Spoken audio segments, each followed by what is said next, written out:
On Saturday night in Paris, Liverpool lost their Champions League final. They were beaten 1-0 by Real Madrid, who were winning the Champions League, or as it was before, the European Cup, for the 14th time. And the night, to some extent, was spoiled by trouble, crowd trouble, very serious crowd trouble. And we'll come to that later in our conversation. But I'm joined now by John Giles and Liam Brady to discuss the match itself and where this Liverpool team go after this defeat. John, the stats on Klopp and finals are remarkable. He's lost 6 finals now between 2013 and 2018. That's some with Dortmund, some with Liverpool. And in the 2 cups finals they've won this year, they've won them on penalties, no goals scored in either of those games.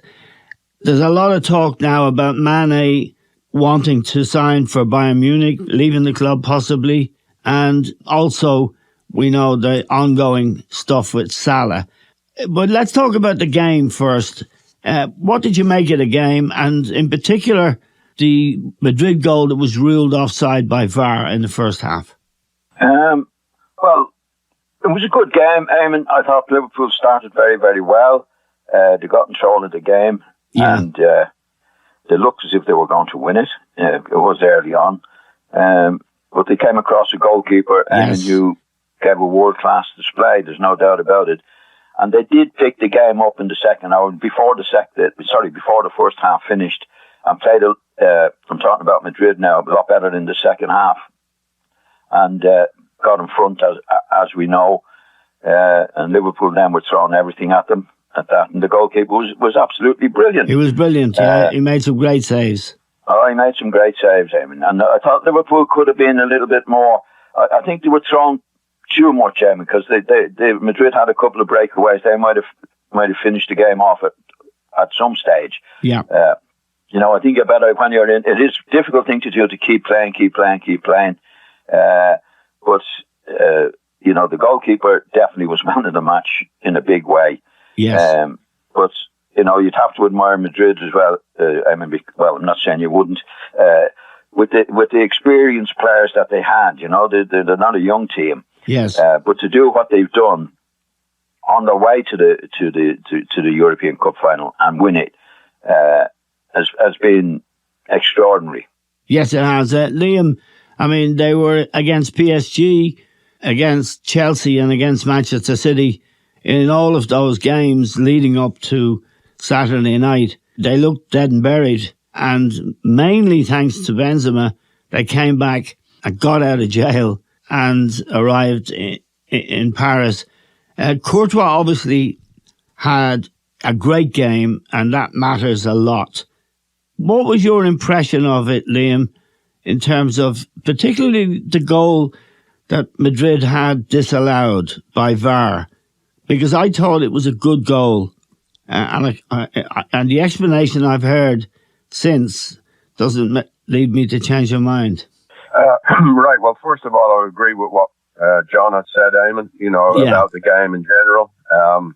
On that goal in particular, I thought the goal should have stood as well. Yes. But then I got a copy of the rules in RTE, and there is a rule saying that if there's a touch forward and a goal comes from it, where someone benefits from the initial touch, then it's deemed offside. Now, it was a challenge between 2 Liverpool players and a Madrid player, and it was very difficult to tell who got the first touch and who got the last touch. But it looked to me as if the Real Madrid player, I can't remember who it was, but he got the first touch. Fabinho, the ball came off him and went to Benzema. And normally, if it comes off an opposition player and goes to a forward who scores a goal, it's a goal.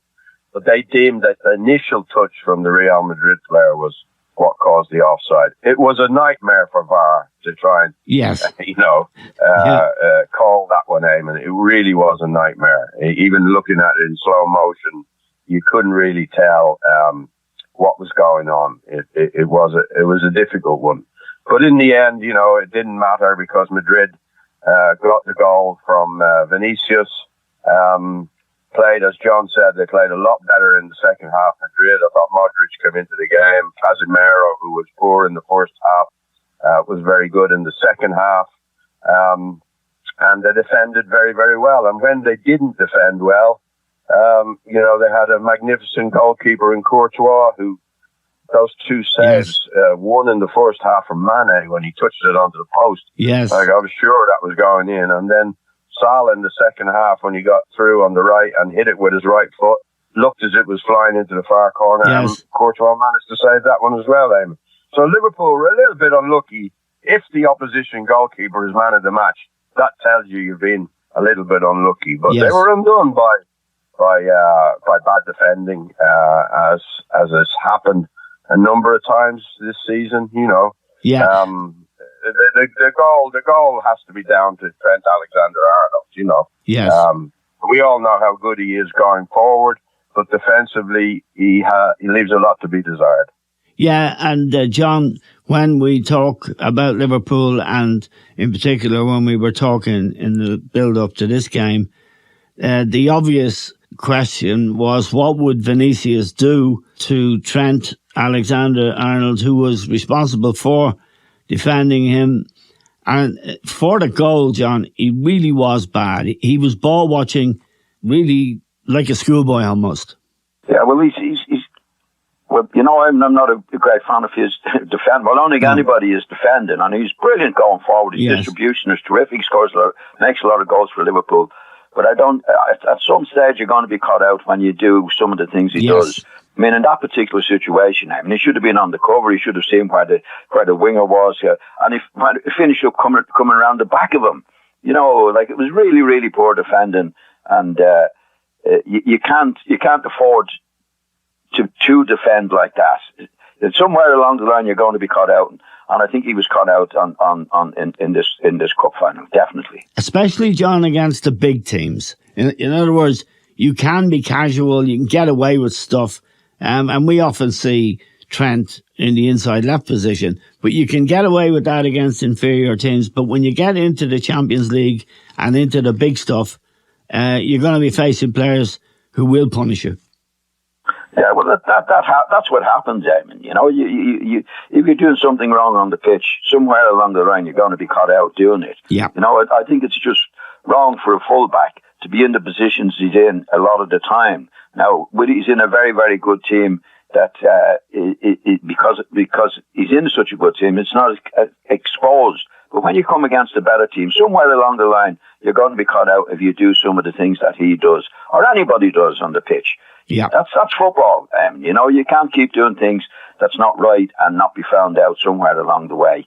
Yeah. And this was a big match, and this was the vital goal in the game. It was bad defending. There's no doubt about that. Yeah, Liam, Trent, we know how good he is going forward, but isn't it fair to say that if you're a fullback, the first duty is defence? Yeah, but, maybe that's not... I would say that, Eamon, and probably all three of us would, but maybe Klopp doesn't agree with us totally because he thinks he can outscore the opposition, but the goals, as you've said, have dried up quite a bit in the big matches for Liverpool. Yeah. He's so good going forward, Eamon, that, I think Klopp's attitude is, well, we've got to put up with it, but it wouldn't be that hard to learn to teach him, I was in the TV for RTE and we watched the goal a good few times, Yes. And he does look over his shoulder initially when he's trying to get back. Real Madrid cut Liverpool on a break, didn't they? Yeah. And it was a great move from Madrid, Yes. Modric started it and then Casemiro got it out wide and then the lad had a cross shot. But after he had a quick look, Eamon, he forgot about him, He did, yeah. And there was nobody in the middle. There was nobody coming from midfield, so he didn't have to be in the middle of the goal. He should have been a yard from Vinicius, Yes. Yes, absolutely. And he could have dealt with the cross shot. But, that is his downfall. That is his weakness. And you wonder, can they find a position for him elsewhere in the field where he doesn't have to defend like that, Yeah, but he looks a real good midfielder to me, Eamon. So But what you would lose probably seeing him in midfield is what he does down the right-hand side and the crosses he puts in and things like that. It's a difficult one for Klopp. Yeah. John, when gifted fullbacks or ball-playing fullbacks move into midfield, I don't think it ever works because they're receiving the ball in midfield and they got to get turned. It's not like you're running into grass in front of you. It's an entirely different position. I mean, I've seen fellas in British newspapers and Irish newspapers suggesting what Liam's just suggested, that maybe he should be a midfield player, but it's not as simple as that, is it? No, it's not simple at all, Eamon. No. If you put him in a midfield role, the reason he gets the space that he has when he goes forward and he's not marked is because he's coming from the fullback position. Exactly, yeah. And actually gets you into positions that really is not good. Do you know what I mean? So, like, when you're a midfield player, to get the ball, you have to make your time and your space to do it. Yes. If you're a fullback, there's nobody marking you. If you get into a position that's not really right, right? In other words, you're taking a chance, you're getting into positions that he gets you, and it is a chance that he's taken all the time. There's nobody there to mark you, and he is good when he gets on the ball. But if you're moved into midfield, then you have to make your own space, and it's a much more difficult game to do. Yeah. But what I find with the lad playing him, I think he could still be in a good defensive position. Yes, absolutely. And still do most of what he does going forward. Not everything that he does going forward. Like, in other words, instead of making 10 goals, he makes 5 goals. Yeah. But instead of conceding 10 goals, if he does it properly, he only concedes 5. Yeah. Now, I know that's a little bit complicated, but that's the way it can work out. In other words, there's no stats in this lad's situation, I mean, to show he's at fault for the goal. No, exactly. You know what I mean? Yeah, the other day was obvious, but there's lots of times that he's not in the cover position. Yes. He's too far forward that Liverpool concede a goal, and those stats are not taken into consideration. So I think I think Robertson is the ideal solution to him, or what he should be doing. Eamon. Yeah. Robertson makes a few goals. Yeah. He stops an awful lot of goals because he's in a good defensive position. Yeah. But as we say with Klopp is encouraging him to do it because he's very successful in what he does going forward. There's no doubt about that. But I think he could be more effective at back without losing what he does going forward. Right, I want to ask both of you this question. Liam, I'll start with you. Virgil van Dijk is the man. He's the centre half. He organises that defence. When they push up and play a high line, he's usually the one who's given the order. Does he have some responsibility for Trent's situation? In other words, can he, on the pitch, in training, when they're talking, can he be an influence to say, look, we can't leave these gaps. You can't be a liability in those situations. Here's what to do. Because he's on the scene and he's the man at the back. He's the captain, should we say, of them defensively. Well, yeah, but that should be practiced at Eamon. You should be doing that in training. You should have sessions where you work the back four and these are the positions you should be in, and it should be drilled into Trent Alexander by now. I think it's a weakness. Obviously, the lads got, but it's a weakness the whole defence has got, that they're not in sync, and that's got to go down to Klopp. He hasn't resolved this problem. Like John, probably was the first one to highlight how poor he is at defending. Yes. And that's been about 2 years now, Yeah. That's been about 2 seasons, and it hasn't been resolved. So you have to ask questions. It's not a difficult thing, is it? To see the ball and see the man. Know where you are in position, in position to where your opponent who you're trying to stop the goal is. It's not that difficult. But the lad his concentration switches off, and he needs to be, coached and drilled. It's drilled, that you know where you are, wherever the ball is, and you work on those things in training. But I think Klopp is a very attack-minded coach, and he thinks attacking outweighs the practice of defending well, because it hasn't been resolved.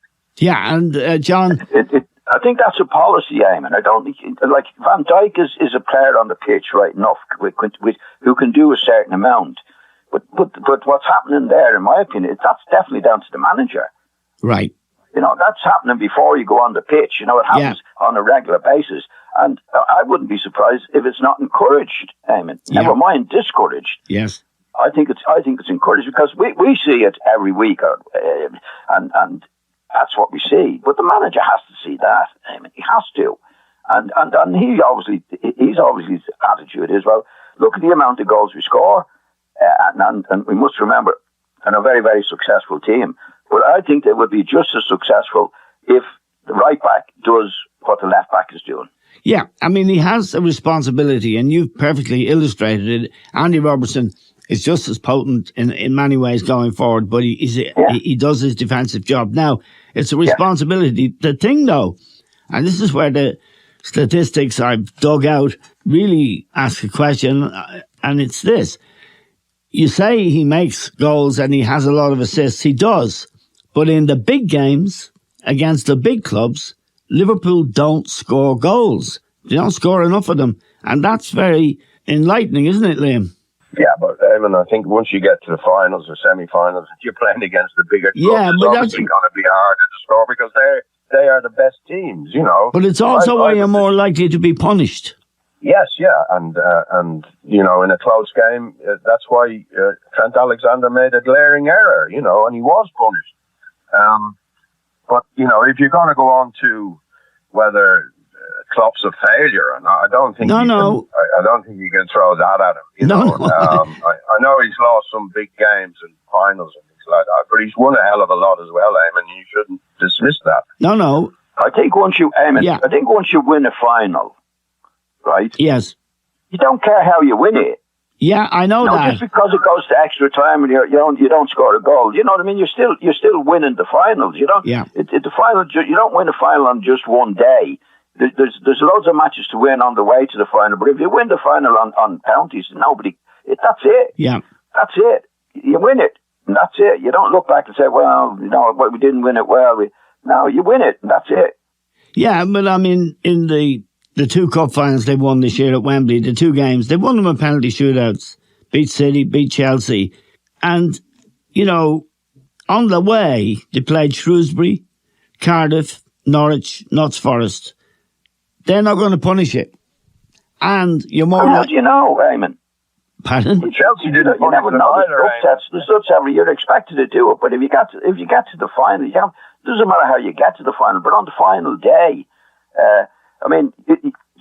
to win it on the day on penalties, Eamon, it means that the other team, whether it be City or Chelsea or anybody else, haven't scored more goals in the 90 minutes. You still win it. It doesn't. When you get to a final, when you win it on penalties, it doesn't matter how you do it. You do it, and that's it. Let's look at the winning team. Ancelotti, Carlo Ancelotti. Liam, you've, I think, played against him. You certainly know his record. He's the first coach now to win 4 Champions Leagues, which is a remarkable achievement, and he has won the league in 5 different countries.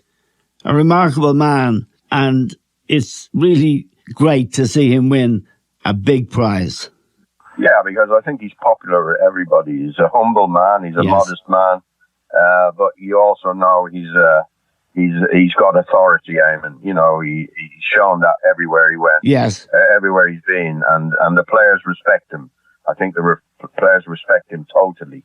And I think that's why Real Madrid brought him back. He had been coach of Real Madrid, and they got rid of him after, winning things for them. He won the Champions League for them. Yeah. But the players, I think, the people running the club, they must gauge the feelings of the players. Yes. And, I'm sure that, everyone has the utmost respect for Carlo Ancelotti, because he was a fine player as well, Eamon. Yes. So he knows what he's been there and done it as a player as well. So I think everybody was pleased for him, but he really did an Italian job on Liverpool Saturday night, didn't they? They sat back, they defended. Yeah. They took the time to come into the game, but they eventually did. They hit Liverpool on the break for the goal. Yes. Robertson had pushed up the field, and Van Dijk got pulled out wide, and they really exploited, Liverpool's tendency to over-attack, and that was Carlo Ancelotti's game plan. It was an Italian job. It was a typical Italian performance where you suck teams in and you hit them on the break. And I think John said when Liverpool really were chasing the game, Madrid could have got another 2 goals on break. Yeah.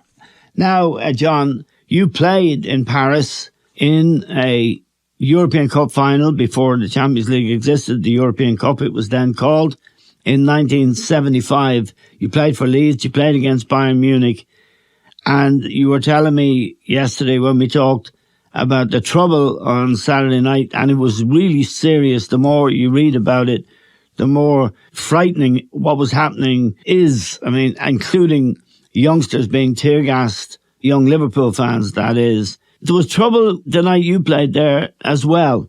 Yeah, long time ago, Eamon, and the police on the night, certainly from the Leeds United supporters, was dreadful. Yeah. Very, very badly treated, very harshly treated, and a lot of arrests, and the police, from the Leeds supporters' point of view, were very, very harsh. Yeah. On the Leeds crowd that night. Right. So it's not unknown. Liam, some of the scenes were very, very troubling, and Andy Robinson, after the game, said he'd given a ticket to a friend of his who wasn't allowed into the stadium because he was told his ticket was fake. It clearly wasn't fake if it came from Andy Robertson. It does seem, Liam, big football occasions, whether it was the Euros at Wembley last year, whether it was the Sheffield United game last week where a pitch invasion took place. Again, on Saturday, another big football occasion that turned out to be dangerous. You would really think twice, wouldn't you, about going to one of these big games or even letting your kids go to one of them. It seems to be a problem soccer has that no other sport has to the same extent. Yeah, well, that's probably always been the case since I've been involved in football. I mean, yes. The 70s, the hooliganism in England was diabolical then. But to go back to the game on Saturday, I think UEFA have a dreadful track record on organising these showpiece matches. Yes. Even the Euro final in Wembley last summer, Eamon, the security issues were terrible. People were going up to the ground and getting in without any tickets and things like that because there wasn't enough security people. And I think on Saturday night, their organisation was just as bad. There was turnstiles closed where you were supposed to go in. On your ticket, you get the number of the turnstile. When Liverpool supporters were going up to those turnstiles, there was nobody on them. It was closed. Yeah. And then the French police, I think, as the Liverpool fans gathered, they got overzealous and started to, fire tear gas and things like that. I think UEFA and the French police have an awful lot to answer for. I heard an interview of a lad this morning on the news, Eamon. Yeah. He said that he got into the ground with a valid ticket, but not once did he have to show that ticket. Right. So the stewarding wasn't there, yeah. The administration and the organisation of UEFA was diabolical on the evening. Right. I'd just like to ask both you, Liam, and John, a final question about Liverpool. It looks like they might lose Mane, John, and possibly, Salah's going to be in the last year of his contract at the start of the season, which means next January, which isn't a long time away, he can negotiate with other clubs. After this, epic season really they've lost 4 games out of 65, which is amazing. But they are big games that they've lost. Do they need to regroup? Do they need to have a look at this team and the policy? And because you were in a Leeds team that many people felt underachieved. given the talent that you had. Will it be I'm hard? not so sure about that, Eamon. Pardon? Go on. Well, I'm not so sure. Well, if the theory's wrong, you can tell me. Many people felt with the talent you had that you might have won more silverware, let's put it that way. Is it difficult to get yourself up again, to go again? No. Right. No. You get a rest in the summer. I mean, and the next season starts again. You used to get a bit of a break, all right, but no, you went. I mean, you talk about the lead situation, I mean, and the runners-up situation. Well, you have to win an awful lot of matches before you finish runners-up in the league or finish runners-up in the cup. And we were there 10 years. Yes. Yeah. Now, winning as well, along the way. Yeah, a lot of people wouldn't remember. And John Revy won as many trophies as Shankly did, right?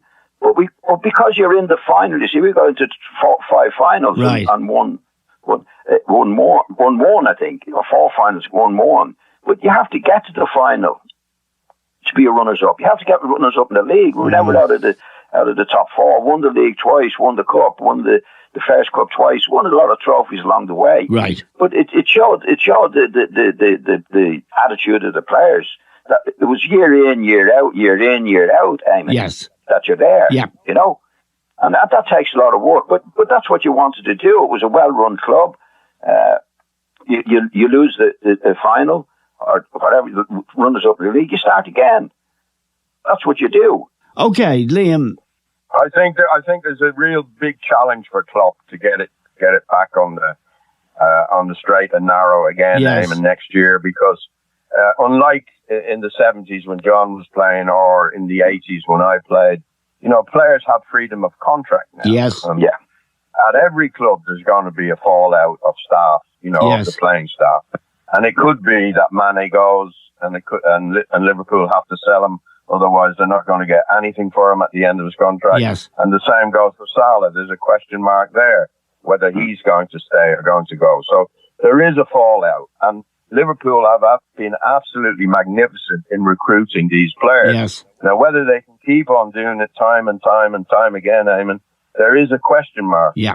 And you would have to say that looking at City, who won the league this year, as we know, they don't have the same fallout. No, and they're going to get kind of situation. They're going to get Haaland. So, and they're going to get Haaland as well. So there is a question mark there. I agree with you. There is a question mark whether Liverpool can match what they've done this season. Okay, John. Yeah, I mean, can I just say something of there? Course, John. Yes. Yeah. I agree entirely with Liam. Like in your day and my day, and well, in Liam's early days at Leeds, you couldn't leave the club. I should tell me about unless it. the club wanted you to go. No. Things have changed dramatically now. In that the likes of Salah, Mane, they can dictate their own future. Yes. Up to a point in football. Mane could say now, and it looks like it, Eamon, that obviously he's been talking to one of the German teams or some club. Bayern Munich, yeah. Yeah. So he's in a position now where he's got 1 year left on his contract. He's got 1 year left on his contract. Yeah. That he can say, well, in other words, he can talk to these clubs, or his agent can on his behalf. It's changed a lot from my day and your day, where you didn't even think about leaving the club unless the club wanted you to go. Tell me now the players are in the position where I say, I want to go. There might be a year left on my contract. Yeah. And a year is nothing now. And we've got Salah's situation. I mean, Salah's saying, I'm going to stay another year. There's no talk of him extending the contract, Eamon. And this is the policy at Liverpool, as we've spoken about before. Yeah. Their policy is that when somebody gets around 30 mark, they're not going to be giving them big contracts. No. Eamon. Okay. Both John and Liam are very grateful to you for everything, all the times we've had you on during the season. Very grateful to 2 great thinkers about the game, 2 great players as well who've been in these situations. And we're grateful to all of you for listening.